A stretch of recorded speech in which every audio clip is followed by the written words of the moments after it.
what a curveball did Donald Trump just throw at all of us.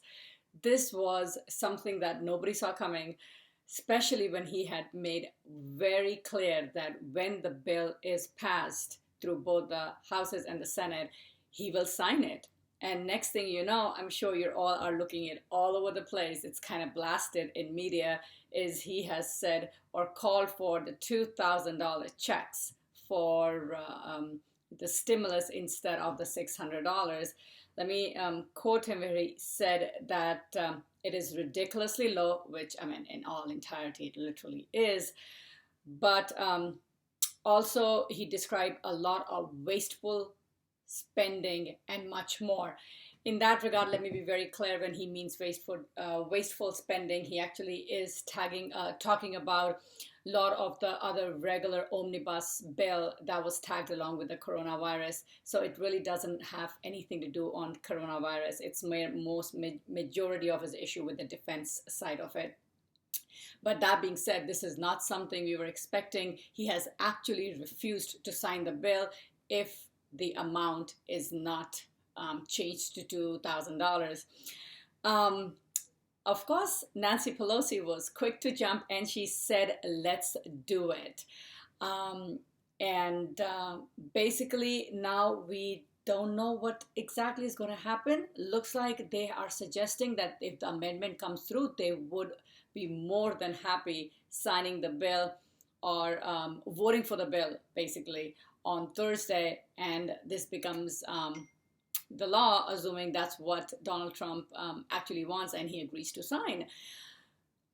$2,000 per person, $4,000 for families. So I am not sure what exactly to say, except this certainly is going to be a hot topic for the next, 12, 24 hours.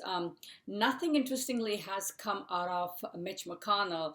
I know he has used some words especially for him, but he really hasn't responded much. Chuck Schumer did say that we spent months trying to secure $2,000 checks, but Republicans blocked it. So, but here we stand with Trump again projecting the idea that 2,000 is what it should be, more like a reasonable or a decent amount that the stimulus should be for, and that he is going to refuse signing this bill otherwise.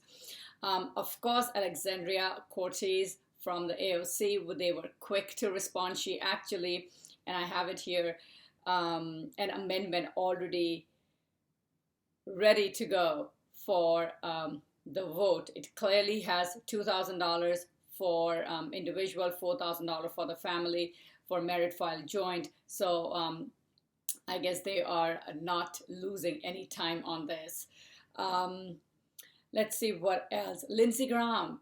So that certainly is that came out of nowhere. He did agree that certainly is, the American people are hurting and deserve relief. I know there's much more bipartisan support on this idea, which was very surprising. He's not one to usually speak in such language, but he agreed to the $2,000. I'm not sure if that was the only thing, because as you can see in the other Twitter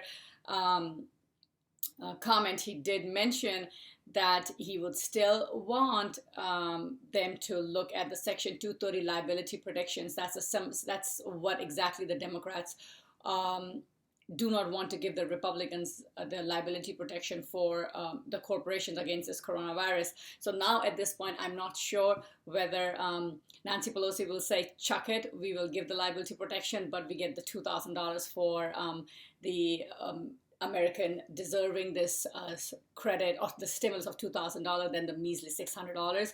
Or this is where this will be a stall, and then it's going to be like, oh, well, we gave the $2,000. President Trump wanted to do it. Republicans kind of hinted they were okay if Democrats were to agree on the liability protection, and the Democrats did not. So the blame game kind of continues.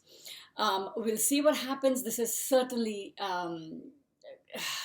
it's going to come down to the wire, considering the biggest people who are hurting, the common American people are the ones who really are looking forward to these checks. They were supposed to be coming out next week, deposited in, at least direct deposited into everyone's accounts. But now with this thing hanging, I'm not sure what's going to happen and how long this may take, though they have made it very clear that they are ready with amendment and can vote on it as soon as Thursday. So we shall see what happens. I will keep you updated with that. If you do like this video and would want to stay connected with what happens next, please do like and subscribe. And I will end the video on a positive quote. This one is by Joshua Marine, and it goes like this: challenges are what makes life interesting, and overcoming them is what makes life meaningful. You guys have a great day, and I'll see you soon.